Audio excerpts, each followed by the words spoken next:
Assalamualaikum warahmatullahi wabarakatuh. Perkenalkan, nama saya Muhammad Diki Saputra, NIM 62114220002. Saya berasal dari Prodi Ilmu Keolahragaan, Fakultas Ilmu Keolahragaan, Universitas Negeri Semarang, angkatan 2022. Pada video kali ini, saya akan mewawancarai tokoh guru dari perguruan silat Krida Yuda Sinaliko di Kota Magelang. Saya perkenalkan, di sebelah saya ada Pak Dimas. Salam. Tentunya pada video kali ini saya sudah dibantu teman-teman anggota kelompok saya. Yang pertama ada Lingga Cahya Prayoga dengan NIM 62114220007. Yang kedua ada Ajenia Dona Novita dengan NIM 62114222019. Yang ketiga ada Alvina Fadila Eka Salsabila dengan NIM 62114222027. Dan yang terakhir ada Mas Arul Hidayat dengan NIM 62114222029. Selanjutnya, setelah kami memperkenalkan diri, langsung saja kita mulai ke sesi wawancara. Selamat pagi Pak Dimas. Selamat pagi. Assalamualaikum warahmatullahi wabarakatuh. Waalaikumsalam warahmatullahi wabarakatuh. Gimana kabarnya Mas Dimas? Alhamdulillah sehat Mas. Bisa manggilnya Mas atau siapa ini? Mas saja. Oke. Langsung saja ya Pak. Ini kan pada video kali ini kan membahas mengenai ilmu filsafat dan filosofi gerak. Nah, langsung saja, kalau menurut pandangan Pak Dimas sendiri mengenai ilmu filsafat dan tokoh idola filsafat yang disukai Pak Dimas itu siapa? Berat pertanyaannya. Sebenarnya agak ngeri kalau mau menjawab tentang apakah filsafat menurut saya sendiri, karena memang ilmu filsafat itu tidak ada ujungnya sebenarnya, selalu berkembang dan berkembang terus. Nah, kalau menurut saya itu ilmu filsafat yang saya tahu, saya pahami dari literasi yang saya baca, dari orang-orang yang saya temui, itu sama ambil kesimpulan kalau filsafat itu ilmu sangkan parane. Apa itu? Sangkan parane dumadi. Jadi asal usulnya kejadian. Sebab ya. Ya, apapun, everything, tentang apapun. Tentang gerak, misalkan filsafat tentang hidup, filsafat tentang apapun. Itu dipelajari, apa sih, kenapa begitu, asalnya dari mana, kenapa terjadi seperti itu. Nah, yang aku yakini, aku pahami itu seperti itu. Filsafat itu adalah ilmu sangkan parane dumadi.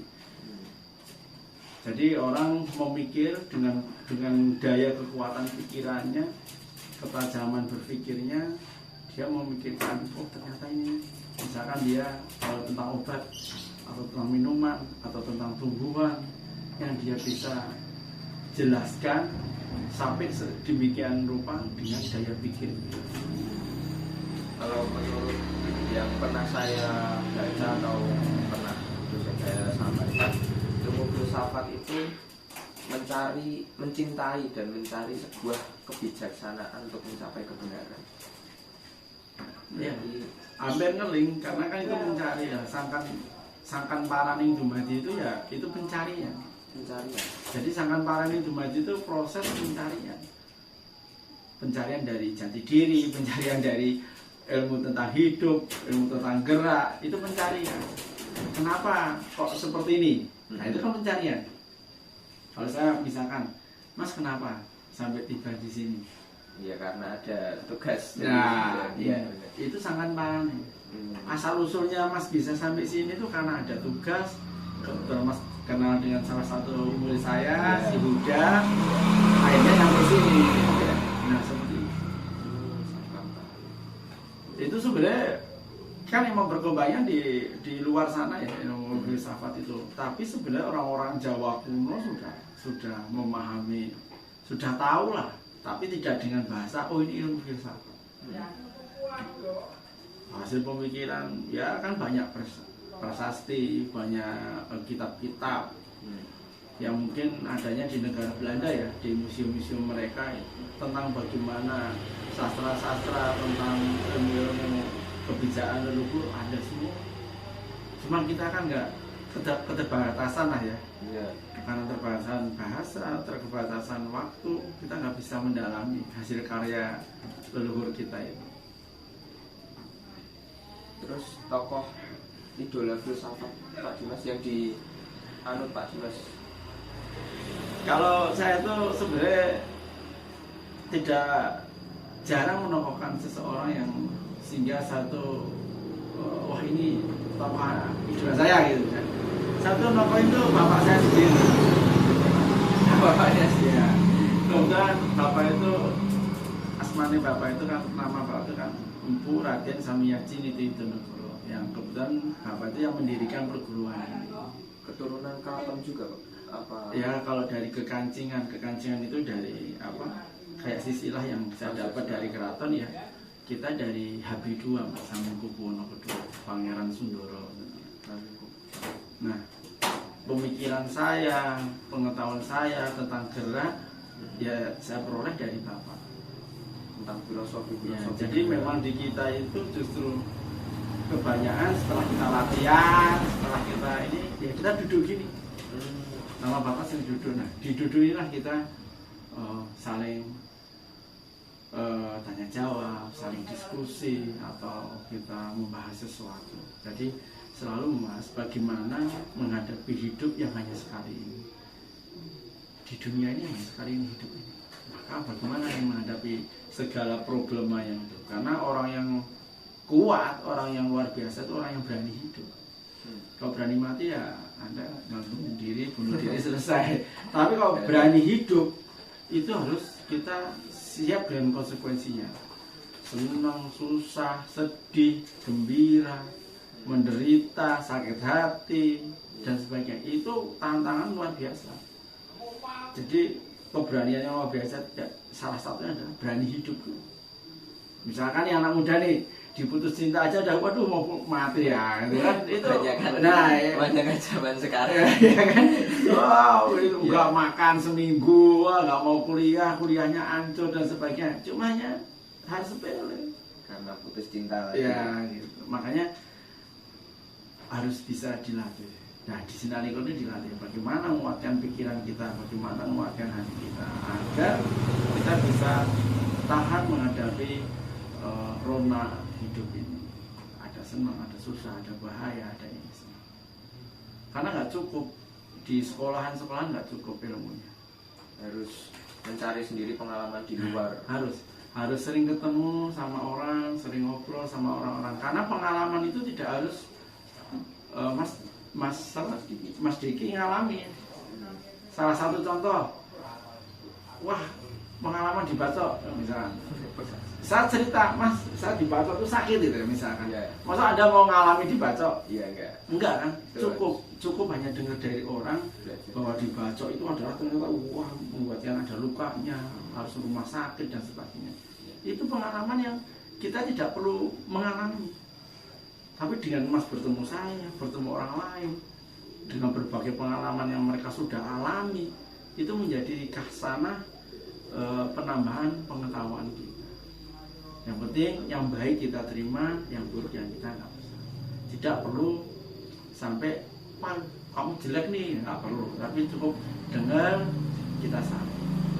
Tapi kita yang memilih, memilah ini. Ya harus Mas, kalau tidak ada pilihan nanti bahaya. Bahayanya Mas nerima semua nanti bentrok di otak kita. Ini gimana? Soalnya ini. Nah makanya harus ada pilihan. Nah pilihannya apa? Dasar pilihan satu Mas, yang kalau saya ngasih masukan adalah jangan lepas dari keyakinan. Ya, maksudnya Mas dapat apapun ilmu atau pengetahuan, yang penting tidak melanggar dari apa yang kita pegang. Misalkan maaf ya, misalkan Mas agama Muslim ya, jangan keluar dari agama Muslim. Buddha ya jangan keluar dari kebudayaannya, yang Kristen jangan. Itu kalau menurut saya batasan atau penyaringan yang paling tepat adalah ya saring dengan ilmu agama yang kita miliki. Jadi kayak prinsip hidup gitu. Iya, karena itu harus jadi prinsip, harus jadi pegangan. Kalau misalkan wah nggak apa-apa lah, sedikit-dikit ya nggak boleh. Kalau karena di agama tuh pasti salah ya benar, nggak ada setengah benar gitu mas. Tadi kan Pak Dimas juga nerangin kalau kebanyakan di perguruan silat tuh sebelum mendirikan perguruan silat kebanyakan kan ada filosofi sendiri di setiap perguruan. Nah kalau di perguruan Krida Yuda Sinalika itu filosofi perguruannya itu seperti apa? Apa saja? Ya memang benar mas, seperti yang tadi pernah saya sampaikan, setiap perguruan yang ada di Indonesia itu selalu memiliki filosofi sebagai dasar laku, dasar pegangan mereka. Jadi mereka tidak melulu pelatihan, mukul, latihan endang, tapi nggak punya pegangan. Ya. Seperti tentara kita, punya senjata, punya apa, kontrolnya apa? Oh, Pancasila. Dia megang senjata ini sebagai apa? Sebagai patriot. Dasarnya apa? Dasar hukumnya apa? Pancasila. Jadi dia mau apa-apain harus bisa tahu nih Pancasila sebagai dasarnya. Nah, kebetulan perguruan Krida Yuda Sinalika itu punya filosofi dasar, yaitu filosofi yang menjadi pegangan atau patokan laku itu perjalanan dalam berlatih, dalam bermasyarakat. Itu disebutnya Sabdo Limo mas. Sabdo Limo. Ya, Sabdo Limo itu bahasa Indonesianya Sabda Lima. Sabda artinya tuh semacam kayak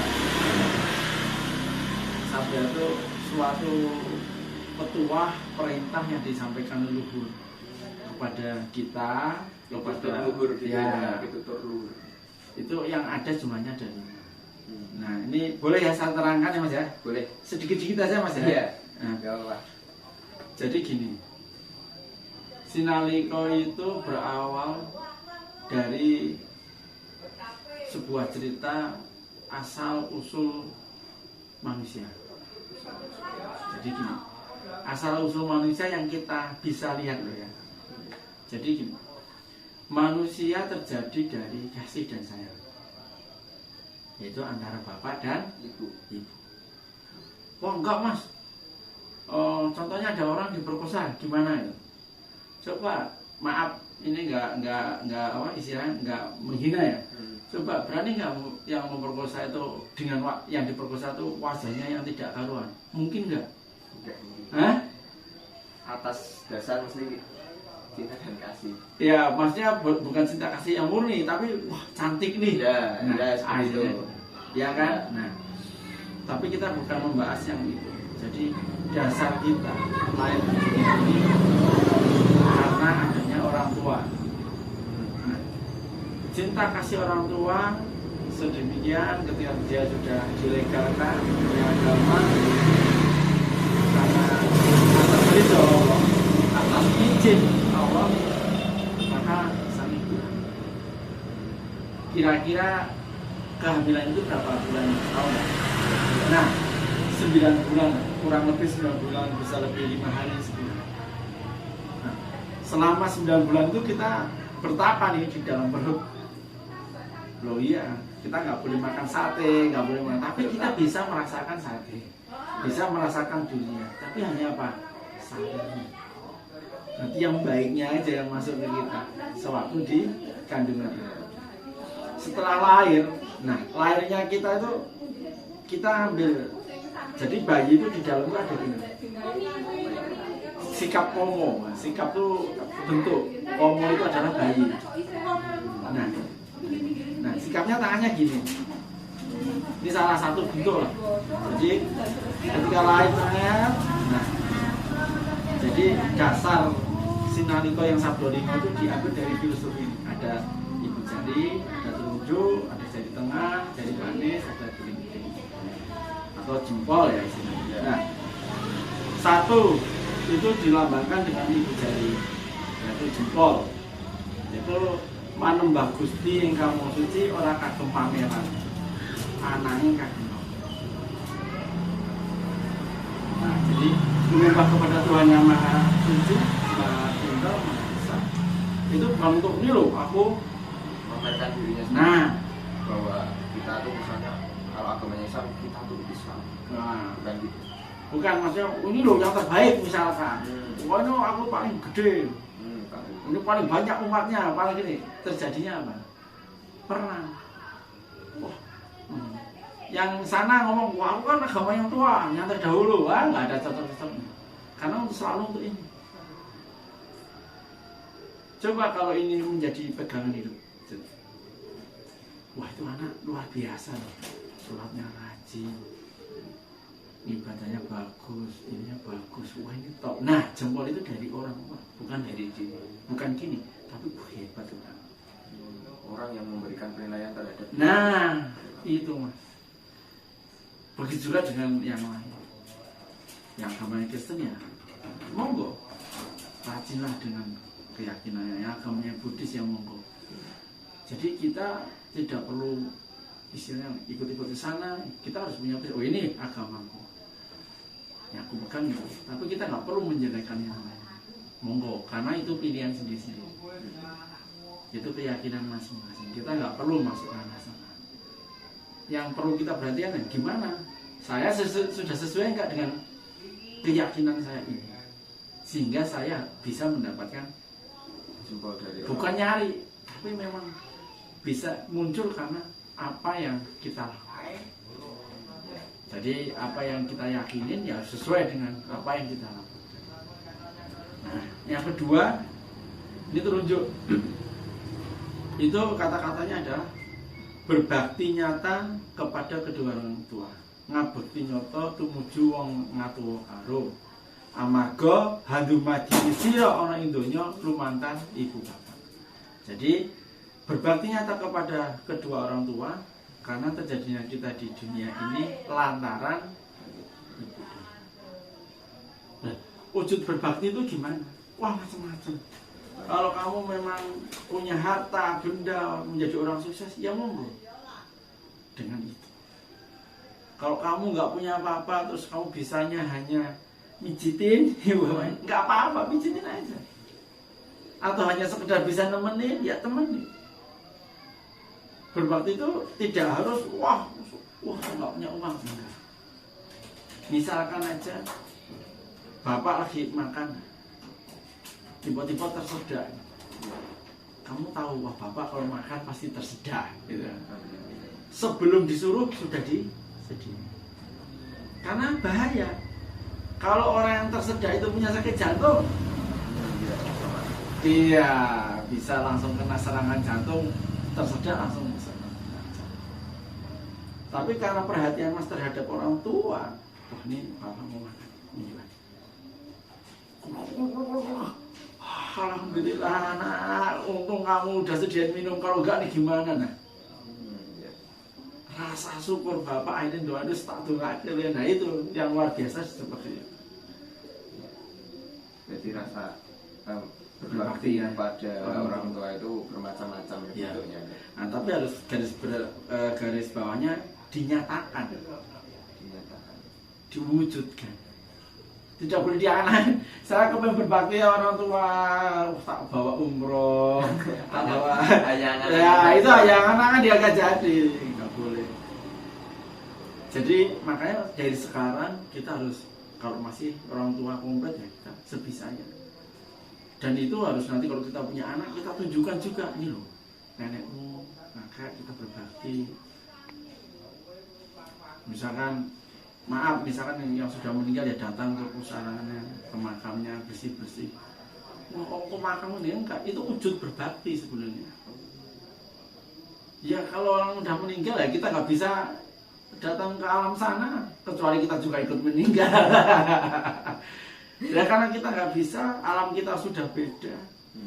Ya wujud berbakti kita dengan datang ke makam. ketika di data makam, oh di sana ada orang, simbok-simbok yang bersihin, Mbok, Pak biasa bersih-bersih, kita ngasih uang, niatnya sedekah nih dari ibu saya, dari bapak saya, bukan dari saya, ini sedekah tapi ini dari bapak ibu saya buat yang bersihin makam.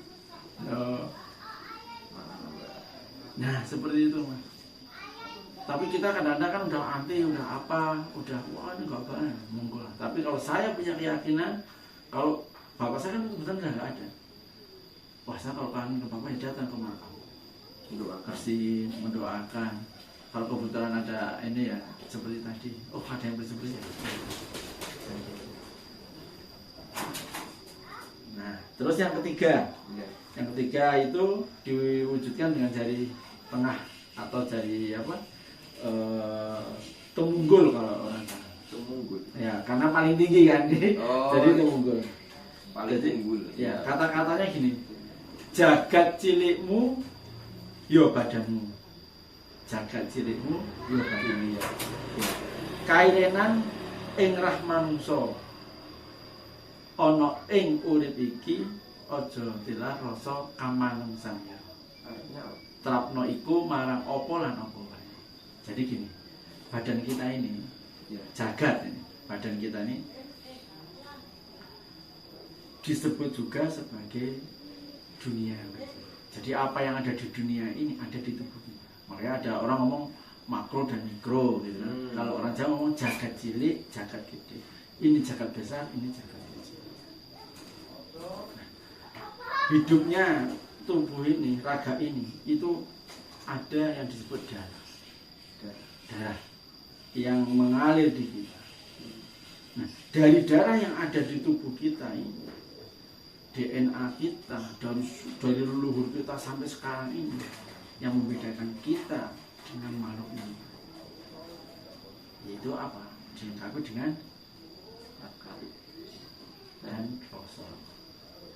Nah, maka timbullah yang disebut dengan rasa pri kemanusiaan. Karena kamu manusia, punya akal dan punya pikiran.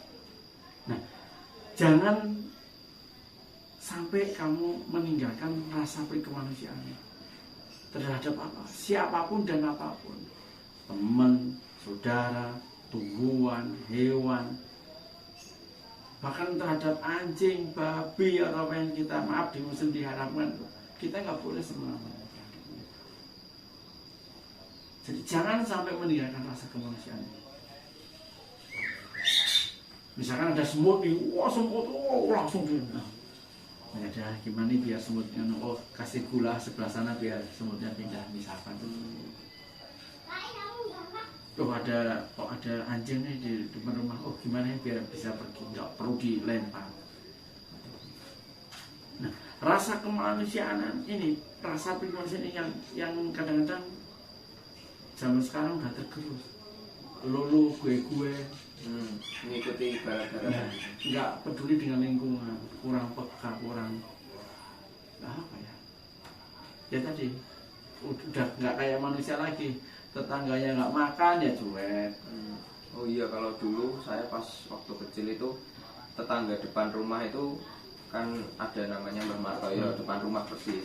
Kalau pagi kalau ibu saya nggak buat sarapan itu dia udah buat dikirim ke depan rumah. Ini buat sarapan buat berangkat sekolah. Sudah. Kalau sekarang nggak ada. Itulah Mas kearifan lokal yang saya hilang gitu. Yeah. Karena orang udah nggak peka tadi rasa kemanusiaannya. Padahal di semua agama, apalagi di agama kita, Kanjeng Nabi lagi dahar. Aduh, kok ada tetanggaku yang belum makan? Ditanya dulu sebelum makan. Kalau ada, kasih dulu. Jangan sampai kita makan tetangga kita lapar. Tapi pada kenyataannya sekarang susah kita makan. Nah, tapi paling enggak dengan kita mengetahui bahwa kita punya rasa kemanusiaan ini, ya kita bisa lah sedikit-sedikit bisa menolong orang dengan sesama. Misalkan, oh ini yang lagi heboh tentang Palestina misalkan. Ya kita nggak usah urusin yang hal yang lain, tapi rasa kemanusiaannya ini aja di atas segalanya. ada anak kecil yang seperti itu, ya kan? Ini korban-korban perang, Iya. semuanya jadi korban. Yang salah apa yang Nah itu kita kan kemampuan kita berpikir nggak seperti orang-orang yang hebat-hebat itu. Iya. Kita cukup peduli aja, oh udah ini ada badan di Indonesia, oh namanya ini namanya saya tak imbang sana berapa 10.000 nggak masalah. Siapa tahu dari 10.000 dari 10 juta orang kan udah banyak. Ya kan? Iya.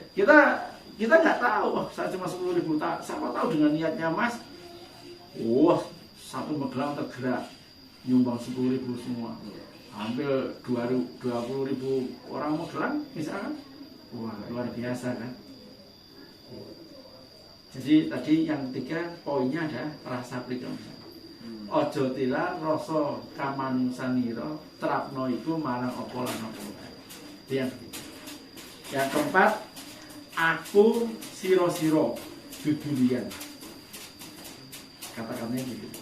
Artinya Ntar dulu tak tulisin ya. oh, Aku siro-siro dudulian. Lahir saamben. Bejagat iki ambene. Tegas kita ini saudara. Tegas, artinya bahwa kita ini adalah saudara, sesama manusia ciptaan Allah. Maka di dalam bersaudara itu kita tidak boleh meninggalkan tadi pikir dan rasa. Itu menjadi pegangan kita. Kenapa pikir dulu? Kok tidak rasa dulu? Tak tanya. karena pikiran itu menurut saya pikiran itu melahirkan tindakan, terus tindakan itu melahirkan suatu kebiasaan, kebiasaan itu menentukan karakter seseorang, terus dari karakter seseorang itu menciptakan nasib seseorang. Itu nggak salah, Mas. Jadi di sini disebutkan pikiran rasa diagem. Jadi pikir dan rasa dipakai. Jadi ya, tadi saya ulangi. Aku siro-siro dudulian lahir saamben. Jadi kamu, aku dan kalian ini bukan orang lain sebenarnya. Kita lahir kok di bumi yang sama. Bumi ini. Bolehlah kamu ngomong Amerika, Cina, nangisnya sama nggak kita? Tertawanya nggak ada yang nanggung, nggak ada. Tertawanya ya semua. Nangisnya ya sama, keluar dari matanya sama. Kita sama saja. Seharusnya kan nggak perlulah kita saling bunuh, saling menyakiti. Ya di sini. Nah di sini dalam hidup bersama ini di dunia ini untuk keseimbangannya itu ornamen yang dipakai adalah pikir dan rasa, bukan dirasa dulu. Nah ini nyun sewu nih, yang saya bukan jelekin yang cewek nih. Contoh, cewek kan sering pakai rasa kan, ya kan? Ujung-ujungnya dirasa, oh, kamu jahat ya. Ini dirasa. Perbedaan laki-laki sama perempuan. Cowok lebih sih pikir. Menggunakan logikanya. Karena sebenarnya kalau kita ngomong logika itu lebih universal. Karena nggak abstrak, Mas. Nggak abstrak. Misalnya nih ada anak kecil gitu, butuh pertolongan misalnya. Secara akal, oh itu ada ibu ada bapaknya, masa nggak perlu ikut campur. Itu kita loh, Mas. Ini cewek, ini nggak peka, ada anak kecil butuh pertolongan gini-gini. Nanti kalau pas saya ngambil, ya tolong itu pencuri gimana? Salah paham jadi. Nah, tapi kan cewek nggak nerima itu kayak gitu. Dia nggak mau, nggak mikir dulu kenapa nih suamiku nggak mau nolong gitu. Ternyata saya udah tahu, oh bapak ibunya lari. Biarkan itu terjadi secara alami hubungan kekeluargaan mereka. Kalau momen itu saya ambil, Ya tadi jadinya. bisa jadi salah persepsi. Kecuali dalam keadaan genting, bolehlah kita bertindak dulu. Tapi kalau cuma nangis, akhir nangis nanti dulu dilihat, tengok kiri kanan, oh bapaknya udah lari. Kalau pas nangis kita deketin, bisa orang salah semua. Tapi kan cewek enggak, oh kamu tuh ada anak kecil nangis kok nggak peka. Nah itu yang keempat. Yang kelima, kita terjadi dari benih yang baik. Jadi aku siro lairan donya iku kedadean saka wiji sing apik. Nah, kalau dari biji yang baik, tumbuhnya harus gimana? Ini logika berpikir. Harus baik. Nah, Harus berbuat baik juga.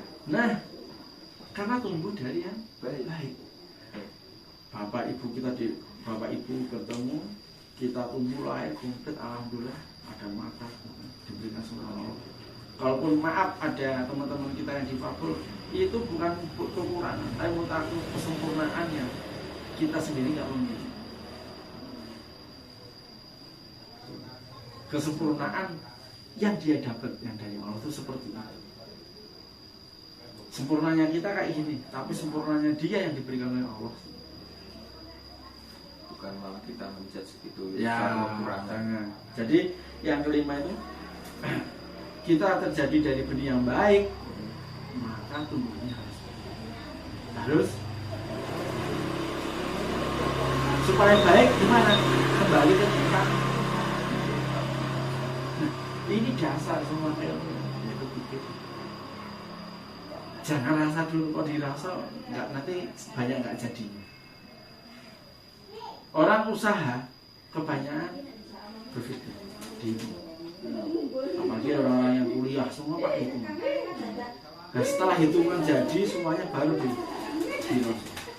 wah jangan, ternyata ini kalau saya jalankan ini nyakitin pedagang kecil. Nah, oh ini mematikan industri yang kecil. Oh ini salah saya.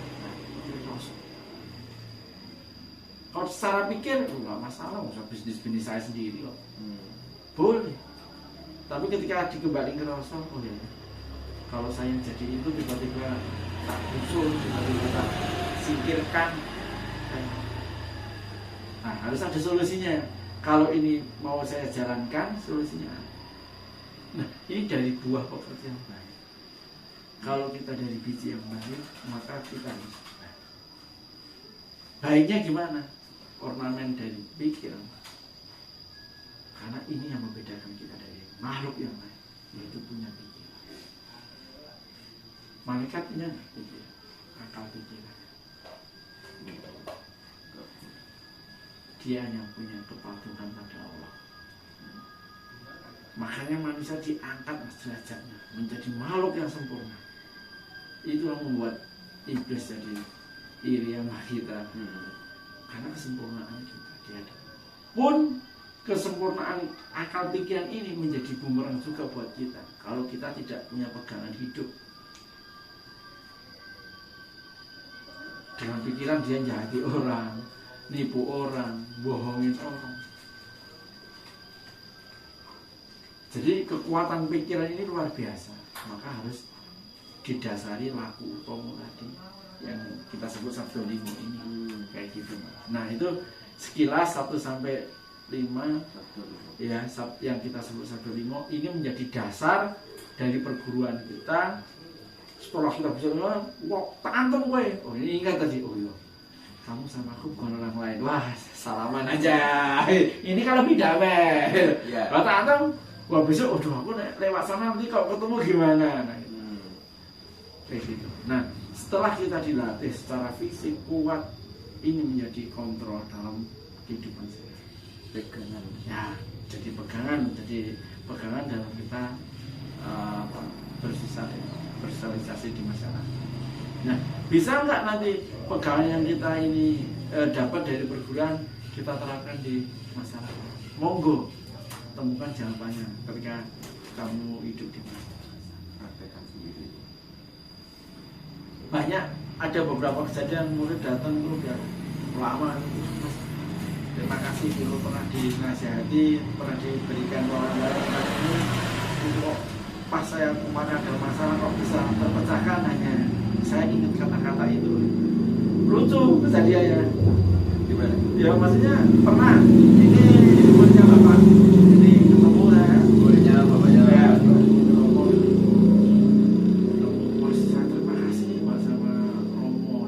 Simbah kalau manggil, nah kenapa? Dulu tuh saya punya problem, terus pada problem itu, maaf, sebenarnya butuhnya duit, bukan butuh omongan itu. Tapi saya di situ tuh kok yang dengerin ya, diomongin, dikasih Sabtu Limo ini, saya dengerin gitu. Jadi di hati saya mangkel. Bisa datang tuh kepengen nyari duit, gimana caranya dapat duit kok malah diomongin. Tapi setelah saya tahu itu, saya rasakan ternyata emang ada salah di hidup saya. Yaitu hubungan saya dengan bapak saya nggak baik, hubungan saya dengan kedua orang tua saya nggak baik. Akhirnya bisa mengoreksi dirinya sendiri.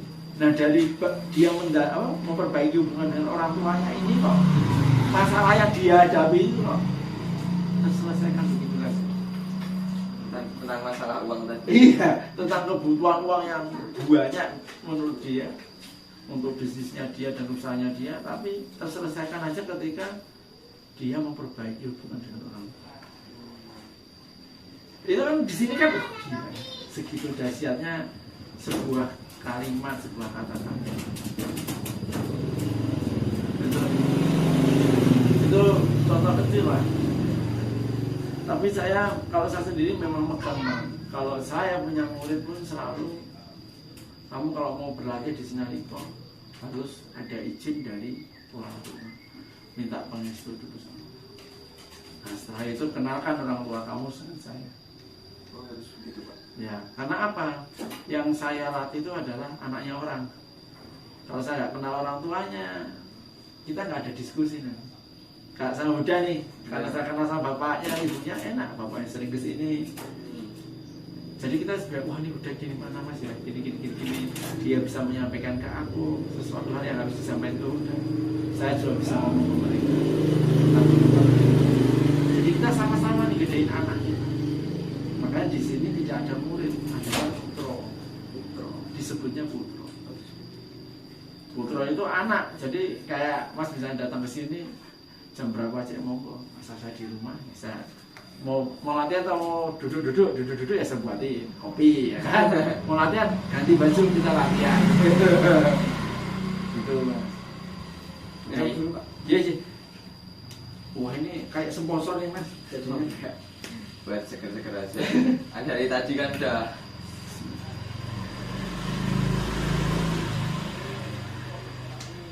dari tadi ngomong terus ya harus. Nah Sabtu Limo inilah mas yang menjadi dasar laku bagi putro-putro Sinaliko. Nah ini filosofi utamanya. Nah dari perguruan Nah ada filosofi lain mas, yaitu filosofi untuk geraknya. Filosofi gerak. Ya, filosofi gerak itu maksudnya adalah filosofi yang diperuntukkan untuk bagaimana murid itu bergerak dalam menggerakkan jurus-jurus itu bagaimana gitu. Oh, setiap jurus itu berarti ada filosofi tersendirinya kayak gerakan mukul, tabas. Ya itu ada yang seperti itu, tapi ini adalah filosofi yang kamu tuh bergerak harus berdasarkan filosofinya itu. Kayak kita nih misalkan filosofi kita apa? Kerja keras, pantang menyerah misalkan. Nah itu kan filosofi kita. Wah pokoknya kerja, ojo nyerah. Nek urung ngasih geletak orang nyerah gitu misalkan gitu. Nah kalau kita filosofi geraknya tuh ada 5: kebat, cukat, turampil, nguisi, wibawa. Kebat, cukat, turampil, nguisi, wibawa. Nah, apa? Jadi kebat itu adalah cepat. Kebat, cepat. Cukat itu lebih cepat lagi kalau bisa. Cukat itu lebih dari cepat. Lebih cepat. Kalau kita udah kecepatannya segini misalkan 20 km per jam, bisa nggak dibentokin menjadi 60 km? Oh bisa, ya udah lebih cepat lagi. Oh, lebih cepat. Sehingga kamu ada kenaikan kemampuan. Oh, kalau bisanya hanya 20, ya kamu segitu terus. Kalau bisa cepat, kenapa harus tidak dinaikkan? Ya cepat lagi aja. Nah, di cukat turampil. Iya. Nah, terampil itu kita ngomong apa? Keilmuan. Orang yang terampil pasti punya ilmu, walaupun nggak sekolah misalkan. Dia bisa akrobatik misalkan, terampil mengendarai apa itu yang di namanya tong setan gitu Oh misalnya. iya, benar. Pasti punya ilmunya. Coba kita yang Ya nggak punya ilmunya. malah jatuh. Iya benar. Karena dia punya ilmu, karena dia belajar, karena dia berlatih. Nah, terampil ini kata-katanya hanya terampil, tapi orang yang terampil itu punya dasar keilmuan. Jadi cepat, walaupun kita cepat dan lebih cepat lagi, tapi tidak ngawur. Udah, wah ngawur gitu enggak. Tapi ada oh ini pukul muka, oh ini tangisan. Jadi udah wah ngawur kan kalau misalkan anak-anaknya nggak tahu bukannya gitu. Terampil juga. Nah, jadi di terampil ini agar ada tentang keilmuan, bisanya cepat itu gimana, nah, ini di keterampilan ini. Nah, terus yang keempat adalah fungsi, menyelesaikan. Jadi setelah kamu punya kecepatan, punya keterampilan, ya harus selesai. Misalkan melakukan jurus, oh dia selesai. Jurus itu misalkan ada 8 hitungan gerak, ya jangan dikurangi. Oh hanya jurus saja sampai dikorupsi. Biar kelihatan cepat, tak korupsi 1 gerakan. Gak boleh dikurangin apa ditambahin? Iya gak boleh Mas. Sebaiknya jangan. Sebaiknya. Karena apa? Itu kan ciptaan dan leluhur kita nyiptain gerakan nggak hanya iseng-iseng, iseng nyiptain gerakan itu nggak iseng. Mereka benar-benar nyari gerakan ini dengan meditasi, dengan berdiam diri, dengan berpuasa dan sebagainya. Akhirnya menemukan bisa menangkaikan jurus. Atau mungkin dengan pengalaman hidup, wah aku mau diserang macan gini, saya harus gini ya. Oh iya. Wah aku tadi diserang perampok di jalan gini-gini, wah itu aku bisa ini. Jadi bukan yang main-main terus kita dengan seenaknya mengurangi, menambah. Nah, kalau dari 1 orang sudah berkurang 10%, Iya. 5 orang hilang jurusnya. Iya ya. Mengajarkan ke satu mengajarkan ini dikurangin lagi korupsi lagi. Iya, dikorupsi lagi, korupsi sampai sana. Waduh, ini juga. jelek nih, tak tambahin. Udah nggak ada keasliannya. Nah itu yang harus dijaga dan itu susah, nggak gampang. Karena apa? Ya sifat manusia. Misalkan dalam perguruan kan pasti ada organisasi. Nggak cocok di organisasi keluar bikin perguruan. Yalah, anehnya yang bikin perguruan nggak nyiptain jurusnya sendiri, pakai jurus yang lama, cuma ditambah-tambah dikurang-kurang, ya rusak jurus. Ya silakan kamu mau mendirikan perguruan, ciptakanlah jurus sendiri, nyiptain jurus sendiri, nyiptain aliran sendiri, monggo, keren malah. Bukan malah masih jurusnya sama, terus malah ditambah apa gitu. Kalau saya kurang etis lah. Kalau saya pribadi, penilaian saya pribadi, saya kurang suka. Kalau saya keluar dari perguruan ini terus kepentingan ya bikin sendiri, nyiptain sendiri kalau. Jadi nggak ada masalah. Depan misalkan Mas menurut saya karena suatu hal hubungan terjadi hal yang nggak baik sehingga Mas keluar dari perguruan. Terus mendirikan perguruan di sana. Jurus salamnya sama, misalkan. Jurus ABC-nya sama. Kalau menurut saya ngelihat ngomongnya wah itu pengkhianat itu, bener nggak? Iya. Mas mau nggak dibilang pengkhianat? Enggak. Pasti nggak terima kan? Jadinya apa? Berbahaya mau murid saya. Murid saya pegang kebenaran, wah dia memang pakai ilmunya perguruan saya kok. Nama gurunya, nama perguruannya beda, tapi isinya sama, misalkan. Makanya sih ini menurut saya kan nggak terima. Ya kamu kalau mau bikin program yang beda lah, jangan sama gitu. Nah harusnya begitu harusnya. Malah jadi ada tumbuh, wah ini ada tumbuh perguruan baru, jurusnya baru. Itu malah keren, memperkaya khasanah perguruan-perguruan yang ada di Indonesia. Nah kalau misalkan cuma sakit hati keluar, nggak berubah, nggak apa ya rusak mas. Dan jujur aja dulu waktu kita belajar sama guru kan pasti ada kata-kata yang entah sengaja atau nggak sengaja pasti siap menjaga, melestarikan. Oh ya ada janji-janjinya gitu ya. Nah itu gimana kalau kita sampai udah janji malah kita nggak jalani malah bikin rusak. Itu gitu mas. Jadi Kebat, Cukat, Turampil, Musi, Mibawani. Nah, Mibawani itu setelah Mas bisa bergerak dengan baik, dengan penuh tenaga, speednya ada, terampil, orang kan keren. Pas nonton misalnya nonton film, kok adegannya keren, aktingnya bagus, mesti wah keren banget gitu. Kita kan gitu. Nah, itu bukan dari kita, dari orang lain. Kalau kita kan perasaan aja udah keren padahal. Nah, Mibawani itu orang jadi, wah iya, Mas misalkan kerja, dikasih tugas kerja, bosnya ngomong, ini cepat diselesaikan 2 hari, tapi Mas lihat, ini masa hari, selesai Pak, udah selesai. Wah, keren lo, ya gak apa kamu nih, payah lo gue nyuruh 2 hari, selesai 1 hari, gak bakal.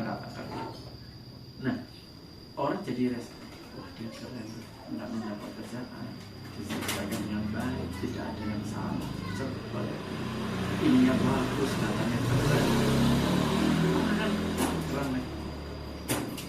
Itu maksudnya. Nah, filosofi yang ada ini tidak melulu hanya untuk di jurus, tidak melulu hanya di perguruan yang ini. Tapi justru harapan kita, filosofi yang ada di perguruan ini bisa kamu terapkan dalam kehidupan. Sama kayak Pancasila. Pancasila itu bukan karena kamu harus apa ketika kamu sekolah, dari SD, SMP sampai kuliah, enggak.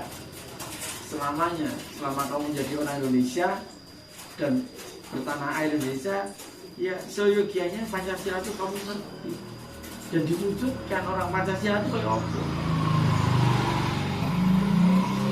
Ya, sekarang kita gembar-gembar Pancasila, tapi kita sendiri tingkah lakunya jauh dari Pancasila itu. Kan nggak sama sih. Kok aneh ya? Padahal itu yang selama ini membuat kita menjadi bersama. Karena di Pancasila itu kan menampung semuanya, seluruh suku-suku, seluruh wilayah Indonesia menjadi satu. Karena merasa apa? Oh, di sini kita nggak dibeda-bedakan, kita menjadi satu kesatuan bangsa Indonesia. Satu bahasa, satu air, ya kan? Itu yang harus kita ingat. Seperti 9 bangsa Bhinneka Tunggal Ika, berbeda-beda tapi satu. Kayak gitu Mas. Nah, itu sedikit dari yang aku sampaikan tentang filosofi perguruan, yaitu filosofi dasar perguruan yaitu Sabolimo. Ya. Filosofi Dasar untuk gerak itu Kebat, Cukat, Turampil, Muisi. Ini ada kejadian lucu nih Mas. Jadi saya pernah melatih bule-bule. Ya, kebetulan mereka tamu-tamu dari luar negeri. Ya. Ada sekitar 25 orangan dari berbagai negara. Eropa, ada dari Asia juga ada. Ya. Ada praktisi bela dirinya, ada dari militer juga. Nah, ketika mereka latihan, yang mereka tanyakan justru bukan jurus apa. Nah, mereka tanyakan seperti Mas tanyakan, Sinariko itu apa? Goalnya apa? Tujuannya apa? Simbolnya apa? Filosofinya apa? Jadi kayak mereka tuh butuh clue, butuh kayak password. Oh, Sinariko, itu Sinariko ini. Misalnya kayak kita KFC, wah, gurih, renyah. Ya, maaf. Sehingga ketika di sana tuh orang udah, wah harus gini, harus nyari ini. Nah. Coba kalau kita masuk ramesan kan bingung. Wah, ramesan banyak banget, ada jengkol, ada ini. Banyak banget rasanya beda-beda semua. Nah, ini aku harus milih apa ya? Bingung. Karena memang seperti itu kan modelnya.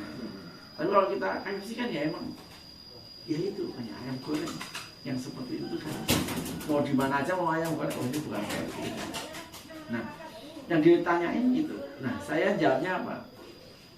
Tentang Kebat, Cukat, Turampil. Berarti kalau gerak di Sinariko itu nggak boleh pelan, nggak boleh gitu. Ciri khasnya perguruan Yuda Sinalika. Ya, jadi kita nggak boleh gerak ketika kita sudah bisa bergerak itu harus dengan seketika itu. Sinalika itu kan seketika, Mas. Artinya itu apa, Pak? Krida, Yuda, Sinalika. Krida itu gerak, Yuda perang, Sinalika itu seketika. Oh, berarti gerak perang seketika. Iya. Pak. Nah, kalau di perang nanti dulu Mas tak pikir cara nangisnya ya enggak saya. Kelamaan. Nah, seketika ini terjadi karena apa? Hasil dari latihan. Tanpa latihan, kamu diserang apapun ya bingung. Tetap, aku harus ngambil keputusan apa nih? Mundur, nangkisnya. Tapi ketika kamu latihan yang sudah bagus, maka refleks gerak menyelamatkannya. Nggak usah mikir jurus, tapi pikir arah jurus itu harus gimana ya? Saya betulnya nggak usah. Udah latihan, tidak bet. Sama Mas kan suka apa? Coba saya tak mikir kok gerak ini gimana ya? Ya bola udah masuk. Harus latihan. Dari hasil latihan, rosonya dipakai, pikirnya juga dipakai kan tahu belah sini jaraknya sekian. Jadi tenaga nggak boros. Kalau pas yang masih amatir kan, waduh sampai sini sampai boros tenaganya. Penempatan tubuhnya nggak benar, penempatan posisinya nggak benar. Tapi ketika udah tahu, ini bola mau ke sana kan? Bola ke sini, dia tidak bisa mukul ke sana, tapi mukulnya ke sini bisa. Karena apa? Latihan. Latihannya apa? Latihan dari saya, namanya servis, dari mukul ini terus. Latihannya sederhana, sama. Pernah nyasar nggak kalau makan? Nyasar ke sini, pernah nggak? Nggak pernah. Kenapa? Ya karena udah tahu kalau makan itu lewat mulut. Itu karena latihan dari bayi. Bayi di kota, ini, benar nggak? Buka gitu. Ya. Sehari, 2 hari, setahun, 2 tahun. Nah, sekarang mau kesana tetap sini, mau marah tetap kesini. Iya. Karena kebiasaan. Drill atau kegiatan yang dilakukan berulang-ulang. Ketika makan udah nggak mikir megang sendok itu gimana caranya, ngambilnya gimana, nggak. Coba pas perhatiin anak yang baru belajar makan, dia susah ngambil nasinya aja, mau makannya. Nah, latihan tuh harusnya seperti itu. Sampai kita itu mukul, nggak usah. Gimana ya mukul ya? Intinya di latihan itu kalau bahasanya kita tuh di bulan baleni masih bosan. Diulang-ulang, jangan sampai bosan. Karena pengulang itu membosankan, maka diingatkan, jangan sampai bosan. Coba masuk latihan, vegan itu, wah, itu udah 500 kali, masih belum. Guru pasti kayak gitu. Karena ini kamu menembus batas diri kamu. Karena kita kalau disuruh 100, otak kita akan mikir, duh, kosong. Tapi kalau dipukul, tak suruh kamu mukul 2 menit, mesti milih 2 menit daripada mukul 100. Sama. Bisa banyak yang 2 menit. Iya. Ya nggak? Kalau satu pukulan 1 detik ini misal kita ngomong 1 detik, 1 pukulan 2 menit udah 120. Tadi padahal ya suruh 100 kan, udah beda 20 pukulan. Tapi cara otak kita tuh kayak gitu memang kerjanya, kebiasaan. Nah, kamu push up berapa Pak? 50. Aduh kok banyak, ya udah 2 menit, tapi 2 menit. Iya. Lama banget itu. Nah kayak gitu. Jadi kita, leluhur saya memberikan filosofi, memberikan filosofi perguruan ini sebagai dasar laku dalam kehidupan. Harapan kita atau goal yang dicapai itu bisa diterima di mana. Dan karena ini sebenarnya kan kebanyakan pakai bahasa Jawa sebenarnya. Salah satunya ya kita latihan bahasa Jawa. Kita juga sebagai apa ya, ikutlah sedikit-sedikit menjaga kearifan lokal. Biar Jawanya nggak hilang. Ya paling nggak ilmu leluhur kita ini nggak hilang. Karena susah mas sekarang nyari orang yang mau latihan bener. Datang kepengen nyari prestasi, bukan latihan tapi nyari prestasi. Nanti kalau udah juara apa ya udah selesai. Hanya untuk sekarang puasa kepengen latihan silat hanya untuk nyari biar gampang masuk sekolah. Jadi sependek itu. Kepengen latihan hanya untuk sebagai alat, oh saya bisa sekolah dengan gampang karena prestasi. Tapi tidak kurang keyakinannya. Saya kepengen latihan ini nggak boleh bilang, itu nggak jarang orang yang bilang ke sana. Nah, silat ini memang sekarang yang lagi menjadi kendala besar semua perguruan ya. Satu-satunya pemuda-pemuda Indonesia kurang minatnya, kurang ini entah kenapa kita juga nggak tahu, tapi mungkin memang perkembangan zamannya seperti itu karena emang ya silat ini gini-gini aja, nggak ada hal yang wah ini kalau dibanding MMA kan wah gebiarnya ditonton di TV dapat duit ya, kita nggak duduk gini latihan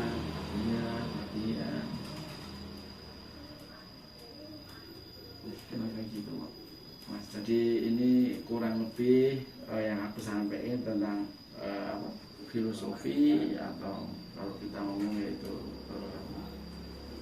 Sabtu Limo dasar laku lah. Dasar laku itu dasar perjalanan. Laku itu tidak gerak. Jadi geraknya Putra Bumi Sinaniko saya harapkan itu. Nah ini kan susah karena memang kalau lagi main ya kayak orang yang dengerin yang enggak itu kan memang kita nggak bisa maksain yang seperti itu, tapi paling enggak ketika dia pernah dengar kita sudah memasukkan data di otak. Misalkan saya sampai mendengar 1 sampai 5 plus tadi yang kepak cukat itu ada 6 dari poin 1, 2, 3, 4, 5 plus 1 tadi. Saya yakin kok suatu saat entah kejadian apa di mana itu kan berhubungan dengan apa yang pernah saya sampaikan. Yakin tak? Karena tadi Pak Dimas sudah memberikan memori. Nah, karena ada data di depan, walaupun itu tidak ada. Jadi makanya saya selalu ngomong. Kemudian saya duduk saya ngomong. Mas Adi yang ngerti atau enggak nanti no. Tapi paling enggak itu data tubuh mas. Data kalau lapar itu makan itu kan karena kita diajarin gitu. Coba kalau datanya kita ubah sedikit, kalau lapar kamu minum. Ya enggak? Karena pernah ada penelitian orang ketika mau diajarin bahwa kanan ini kiri, yang kiri kanan, ya dia mengetahui itu sebagai benar. Ambil tangan kanan itu, dia pakai tangan kiri. Karena diajarin dari kecil gitu terus. Oh, di polanya, oh ternyata memang ketika satu pola yang kita masukkan di orang, ya itu akan jadi. Makanya nggak boleh. Ada nggak boleh minta anak kecil, nggak boleh malu itu yang susah menghilangin. Nanti untuk tadi kan sudah dijelasin sama Pak Dimas tentang filosofi gerakan kebat cukat terampil muising muibami. Nah, nanti bisa dicontohkan di akhir video nanti teman-teman gerakan salam ya. Ya boleh gerakan salam. Jadi nanti boleh nanti saya coba akan saya gerakan jurus salam disebut jurus salam. Walaupun itu salam pembukaan tapi kita menyebutkan jurus salam.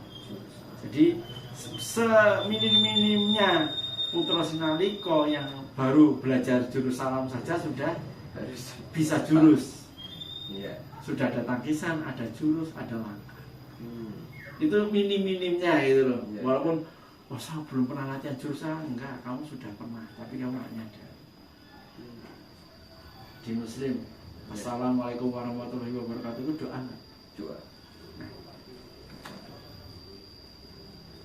Karena itu kita ngomong hanya sebagai kebiasaan, makanya jadi nggak kurang mandi istilahnya. Coba itu ngomong dengan keyakinan, saya niat menjawab, saya niat mengucapkan untuk keselamatan orang yang itu kan lain. Jadi kita nggak tahu assalamualaikum, mikum, dikorupsi tadi. Jadi tidak berupa doa malah bisa jadi makian. Ya harapan saya pada jenengan nanti sama teman-teman semua itu paling enggak kalaupun nanti jadi ini bisa jadi sebuah apa namanya, sebuah karya tulis atau sebuah video atau disampaikan di YouTube, siapa tahu itu bisa sedikit lah memberikan pengetahuan bahwa di Indonesia itu ada kok, dan banyak orang-orang yang masih peduli dengan budaya, masih peduli dengan silat, masih peduli dengan filosofi leluhur, dan mereka banyak yang murid-murid itu sebenarnya. Walaupun mungkin dari pemerintah atau dari apapun tuh kurang, nggak ada masalah bagi. Belum ada wadahnya apa. Udah, tapi kan kadang-kadang kan memang kita saking gedenya kadang-kadang, saking gedenya sehingga tentang kebudayaan banyak yang belum maksimal lah. Padahal kita sudah menjadi warisan tak benda loh, dunia loh. Serius? Iya Pak. Coba cek di YouTube, silat sudah menjadi warisan tak benda, diakui sama UNESCO. Jadi ketika diakui sebagai warisan tak benda, kita cuma wah alhamdulillah, enggak cukup itu. Ada hal yang harus dikerjain. Di Padepokan ini ada enggak kegiatannya? Di Padepokan sana ada enggak kegiatannya? Di perguruan sana apa nih kegiatannya? Ada enggak regenerasi anak-anak mudanya? Itu yang susah. Jadi ketika proses itu kan nggak semudah itu, kan dipelajari di sana. Ngapain nih silat kok mau masuk ini, mau jadi warisan ini apa? Ada apa di silat itu? Ketika itu dipresentasikan, ketika itu diperdebatkan, diuji dan semuanya, oke, ketok palu nih jadi warisan dunia tak benda pencak silat. Nah, ini ada penilaian-penilaian, ada hal-hal yang harusnya kita tahu bagaimana kita ini menyikapi status itu. Misalkan, Mas statusnya apa? Mahasiswa ya? Iya, Mas. Ya mahasiswa ya jangan seperti lah nyun sewu, pikiran, cara bertindak, tutur katanya kok kayak orang yang gak sekolahan. Kan ya beda harusnya.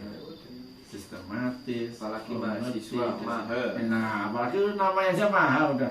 Itu puncak siswa. Ya, udah puncak-puncaknya tuh. Mahal itu udah puncaknya. Nah kayak gitu. Jadi sekarang ini teman-teman semua, khususnya yang khususnya itu yang orang-orang siasat tradisional ini memang konsen banget. Ya kita memang nggak bilangnya susah kalau nyari semua yang buahnya apa. Tapi memang hal-hal yang kita sampaikan ya tidak hanya cuma gerak. Gerak itu tuh bagian dari kecilnya. Kerangka besarnya itu bagaimana kita bisa meneruskan, melahirkan satria-satria yang berjiwa satria. Iso melahirkan sinatrio rembesing maju. Bisa melahirkan satria rembes itu yang lahir dari kayak madu. Madu kan fungsinya banyak sehat dan baik. Ya, segala yang ada dari dia itu adanya kebaikan. Nah itu maksud aku gitu. Jadi misalkan harapannya gini, misalkan ini jadi ini, aku ngelatih Mas. Ketika Mas Dewa itu Mas ya menjadi manusia yang berguna bagi sesama. Itu paling penting itu ya menjadi manusia itu ya manusia yang berguna. Nah tapi mau berguna gimana kalau sakit-sakitan? Nah makanya latihan biar gak sakit, kasarannya gitu. Karena kebetulan konsep kita dari silat. Kalau saya seorang guru yoga atau saya seorang guru senam aerobik, saya akan ngomong makanya latihan aerobik Mas biar sehat. Karena seorang silat ya salah satunya Karena silat itu yang sehat itu tidak hanya fisik, batinnya pun akan.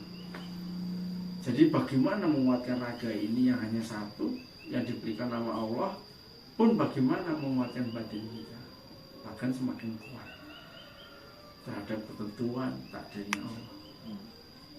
Dan keyakinan kita terhadap Allah itu makin kuat. Jadi latihan silat tidak udah kamu pakai seragam, habis itu tak tatap udah. Nah itu. Tapi banyak hal yang sebenarnya bisa didanami. Dan itu kemungkinan di dunia pendidikan tidak ada. Mungkin ya ada tapi nggak seperti ini. Nah inilah yang kita sumbangkan kepada negara ini, kepada bangsa ini. Bentuk-bentuk pelatihan yang mungkin di sekolah nggak diajarkan. Nah salah satunya, makanya saya di Magelang ini, waktu saya di Magelang ya kebanyakan melatihnya anak-anak. Yang saya sasar justru anak-anak kecil, anak-anak SD. Malah anak-anak. Iya, karena Bukan saya orang dewasa. jarang yang dewasa itu kalau datang, saya kan nggak pernah pasang papan iklan atau apa, menerima murid nggak pernah. Yang datang saya latih. Jadi yang digerakkan sama Allah sampai pintu saya, sampai pintu padepokan ya saya latih. Mas, kayak udah itu saya nggak kenal udah. Bisa datang ke sini sama bapaknya, ibunya. Itu bapaknya Mas Rai, tolong dilatih sama saya. Anak-anak yang seperti itu yang saya latih di sini. Jadi saya nggak ngelihat jumlah. Wah jumlahnya banyak tapi saya nggak menelurkan apa-apa malah. Karena saya prinsipnya walaupun saya mengajarin satu jurus terhadap siapapun, jurus itu adalah asli. Jurus itu adalah kebenaran yang saya sampaikan. Walaupun saya pernah latihan sama Mas Dimas satu jurus, mau dilihat dimanapun, oh benar itu jurus Sinalikom. Makanya saya ketemu orang bule atau saya punya orang bule, saya nggak pernah, wah ini orang bule saya tipu aja lah, pakai jurus-jurus yang saya ngarang-ngarang, nggak pernah Mas. Sebenarnya bisa tapi ya jangan. Enggak, ya karena memang saya berharapnya ilmu yang saya berikan itu punya manfaat. Nah ketika itu ada manfaat, saya berharap Allah itu memberikan ganjaran ilmu yang bermanfaat itu untuk leluhur saya, untuk bapak saya. Misalkan ada, Mas, saya latihan ini kok asma saya sembuh, misalkan. Ya alhamdulillah. Dan memang itu terbukti. Jadi saya sampai dulu di Jakarta ada murid yang asma sembuh. Tadinya saya masih belum percaya, benar enggak ya? Tapi ketika saya mendapat lagi kasus orang yang asma dan sembuh. Jadi latihan itu. Ya ada, saya ajarin latihan dan saya ajarin teknik nafas juga. Jadi di Sinalikom itu selain gerak, olah nafas sama olah batin. Nah olah batin itu bukan yang tanda kutip, wah ini harus bertapa ya mas, enggak. Olah batin itu ya kayak tadi itu, filosofi ini lah.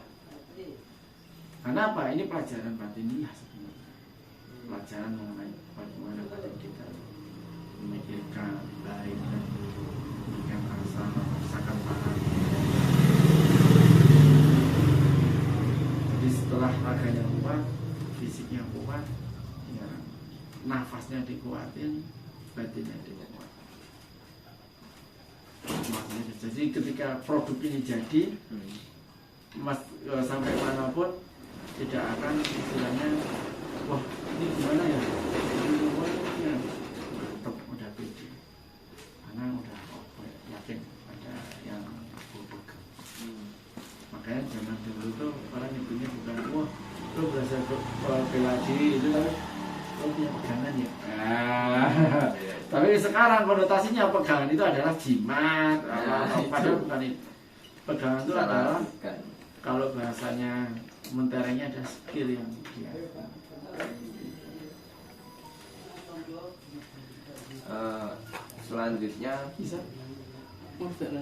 Selanjutnya menurut Pak Dimas tentang kalau di silat kan misal kalau pertandingan itu ada kekurangan apa menurut Pak Dimas fair play di pentas silat itu bagaimana?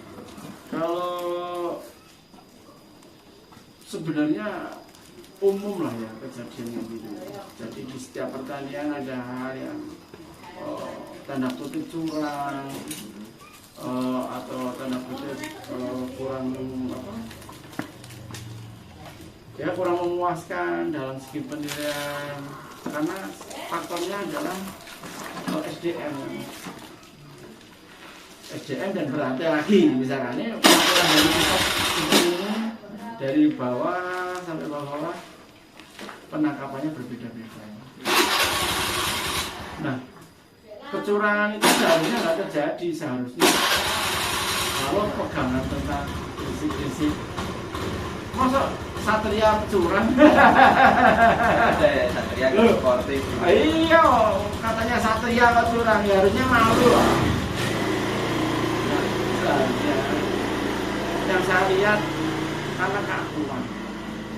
Jadi orang berbuat curang itu karena wah saya harus menang nih. Wah, perburuan saya yang paling hebat. Perburuan saya wah ini juara ini. Karena apa ya? Lebih pada keakuan, ngejar keakuan. Jadi mengorbankan semuanya hanya untuk baik itu. Kalau zaman dulu ya, itu bisa dari timbangan yang nggak pas. Biasanya terjadi itu. Ya bisa terjadi dari timbangan yang nggak pas. Karena antara yang nimbang sama yang ditimbang nggak paham kan. Ini orangnya benar kan nih atletnya ini misalkan kan beda orang. Bisa kan, tapi dia nggak tahu kan bisa aja kayak gitu. Atau pas dalam pertandingan kan ada aturan-aturannya nggak boleh. Misalkan mukul ini dengan sengaja mukul kepala, dengan ini nggak boleh. Ya. Tapi pas pertandingan pura-puranya nyasar, padahal dia udah sengaja. Nah ini yang menurut saya kegagalan atau tanda kutip apa memang didoktrin. Pokoknya kamu harus menang segala cara boleh menyakitin, kalau perlu disakitin aja sana biar cacat misalkan. Dan ini kan kita kan jadi satria, jadi pendekar, menjadi manusia yang berjiwa pendekar tuh kudunya jujur lah, masa pendekar tukang hapus ya. Kan gak keren, pendekar membohong, ya gak keren lah. Nah, itu yang terjadi di dalam yang pertama karena SDM, ya memang harus dilatih dan dihancurkan keegoannya. Nah sekarang kan bagaimanapun yang jadi wasit juri kan dari perguruan-perguruan juga. Ya kalau misalkan sampai terjadi karena minimnya tenaga, akhirnya kepaksa saya, misalkan saya pribadi itu nilai murid saya itu, ya masa tak nilai 4 mas? Ya harusnya kalau mau fair-fairan ya 4 aja. Tapi kan, waduh, nggak enak. Nanti kalau saya nilai 4 nanti guru besar saya marah gitu kan. Kamu murid sendiri kalau dikalahin misalkan. Ya. Nah ini rentetannya tuh banyak sebenarnya. Ya tapi menurut saya ya percuma kalau kita menjadi pendekar seperti itu. Apalagi kalau setiap perguruan filosofinya bagus-bagus semua. Oh ya inilah yang itulah. Ya kayak Sinaliko lah. Kita gurunya tadi kan saya ngomong menciptakan Sinatria Rumbesing, yaitu seorang satria yang berguna lahir dan batin untuk siapa dalam kebaikan. Karena ya udah nggak apa-apa salaman, besok kita tanding lagi ya mas, ya nggak usah ngotot lah, nggak usah apa, nggak usah curang, nggak usah, kan bisa sebenarnya. Karena sebenarnya kalau kecurangan itu yang logis apa? Silatnya bukan tanda kutip silat secara silat. garis besar. Ya. Ngapain itu silat kamu udah berlatih dicurangi, apanya ngelarang latihan aja silat. Rugi kan? Nah, harapan saya sih memang seharusnya kecurangan-kecurangan ini bisa diminimalis satu dengan peningkatan sumber daya manusia, baik dari segi jurinya, baik dari segi atletnya, baik dari segi apa istilahnya peralatannya. Kita kan teknologinya udah canggih nih. Iya. Coba ada CCTV di mana-mana, sehingga kalau ada apa-apa kita bisa pantau. Ada kecurangan enggak, ada apa kan bisa dilihat dari situ. Timbangannya digital, pas nimbang orang lihat semua. Ada fotonya. Ya kan, ada fotonya. Misalkan Dimas jebret, di situ langsung ceret. Wah, berat sekian, ini sekian. Bisa.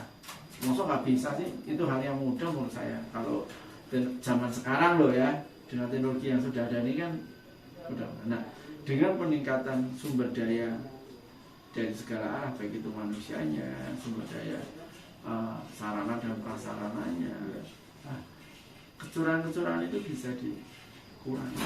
Nah, nantinya berikutnya adalah apa?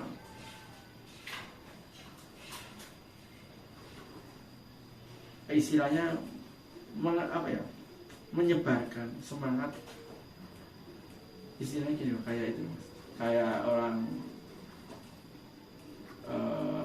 yang nyanyi lomba nyanyi itu idol Indonesia. Itu dilatih sama orang yang sama, tidurnya bareng, ngobrol bareng. Yang bedain apa? Skill itu bedanya apa? Ya karena dia latihan. Nggak ada yang wah lo jangan duduk gue ya, lo musuhan. Nah itu kan, dan harus ada lah kayak gitu. Misalkan nih satu kota nih, ya ayo dibentuk misalkan squad yang pasukan yang keren, kita bikin 3 lapis misalkan. Kita pukulin nih dari kelas A, kelas ini, putra, putri, kita latih, kita didik bareng-bareng. Misalkan bisa lah, kenapa nggak bisa? Kalau misalkan pemerintah atau daerah yang nyuwun atau minta tolong nih perguruan-perguruan yang ada nih di daerah A misalkan, dan minta tolong dibuatkan biar kita keren, biar kita punya juara-juara yang bagus, bisa lah. Dananya dari mana, ininya dari mana, mesti ada mas. Cuma masalahnya kan nggak mau. Kalau sekarang swasta aja bisa, apalagi negeri. Swasta misalkan kayak Jarum, wah Jarum punya tempat yang bagus, gedung yang bagus itu badminton, dia punya pelatih-pelatih yang keren, dia bisa menelurkan atlet-atlet kelas dunia. Kenapa dia kayak itu bisa, kita enggak? Ya harusnya bisa.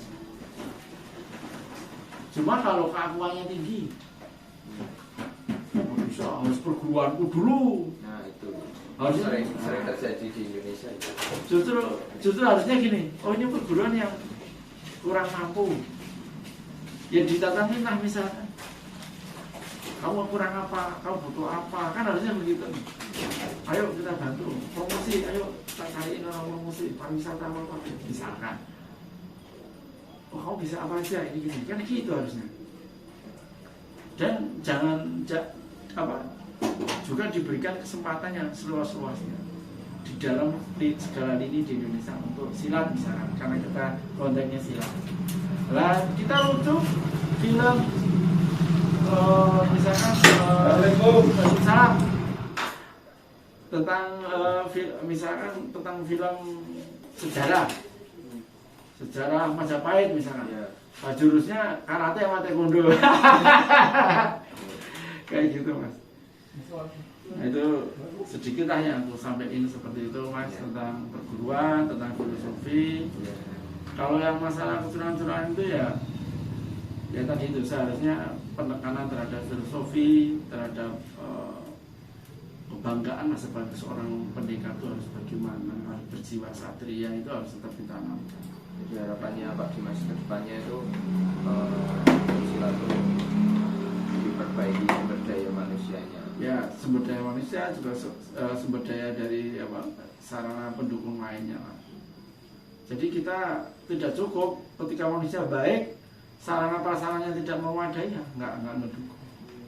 Jadi dua-duanya itu harus sama-sama maju. Bayangin kalau misalkan ini ada loh mas, atlet tinju yang pengaman gigi aja gantian, apa nggak ngeri? Itu mewakili kabupaten, atlet tinju pengaman giginya gantian. Mending nek Rasulullah karena nggak punya. Itu kan kebangetan kalau gitu. Nah, itu memang harus sama-sama dijalankan antara sumber daya manusia yang memang ditingkatkan dan sumber daya sarana pendukungnya juga ditingkatkan. Gitu Mas. Untuk penutup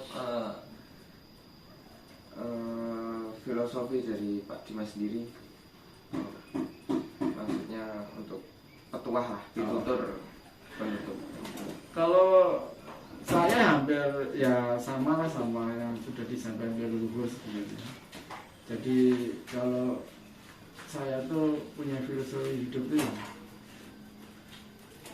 pati urip dudu beda, mesti dinikmati tinggal mati. Jadi gini, hidup dan mati kita itu bukan kayak orang dirampok, harta atau benda atau nyawa, enggak kayak gitu. Hidup mati kita tuh dibutuhkan Allah. Jadi jangan takut dalam menghadapi hidup yang hanya sekali. Karena ketika kamu mau melihara ketakutan menjadi momok di dalam hidup, kacau itu. Mau latihan nggak berani, mau apa nggak berani. Jadi beranilah menghadapi hidup itu. Karena ketika kamu berani, berarti kamu punya keyakinan kepada Tuhan. Loh, kita lahir ini kan atas kehendak Tuhan. Kita hidup atas kehendak Tuhan. Jangan sama, nggak boleh was-was, nggak berani nanti sudah. Pasti, sekarang saya nggak punya uang, tapi saya yakin besok saya dapat duit. Saya yakin Allah pasti kasih makan lewat mana. Jadi itu yang apa kan dalam hidup Harus berani menjalani hidup. ya. Oke, terima kasih Pak Dimas sudah menjadi narasumber di mata kuliah filsafat olahraga saya. Apabila saya ada kesalahan kata atau tingkah laku saya yang kurang baik, mohon dimaafkan. Teman-teman, terima kasih teman-teman yang sudah menyaksikan video pada kesempatan kali ini. Apabila ada kesalahan kata atau tingkah laku atau ada sedikit suara-suara yang kurang baik, mohon dimaafkan. Saya akhiri. Wassalamualaikum warahmatullahi wabarakatuh. Terima kasih.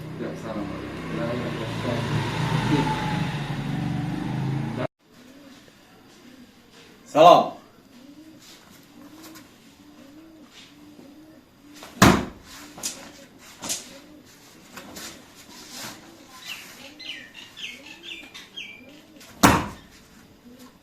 Salam. Nah, ini jurus salam, Mas. Nah, jurus salam ini ada filosofinya. Jadi tangan ini yang satunya adalah terbuka, yang satunya mengepal itu. Ini kebaikan dan ini kekuatan. Jadi kita melakukan kebaikan itu seyogianya dan sebaiknya didukung dengan kekuatan. Nah, ini artinya adalah kita melangkah, kita membuka dada, terbuka lebar. Ini menunjukkan bahwa inilah aku. Satria itu tidak jangan ditutupin, jangan sembunyi. Tapi inilah aku. Putra Sinaliko. Tangannya terbuka, mutar ini simbolnya adalah akan ku kelilingi dunia ini. Walau aku berdiri kaki satu, aku tidak akan lari walaupun sejengkal. Akan ku pertahankan hidup ini dengan dasar Sabda 5 dan Pancasila.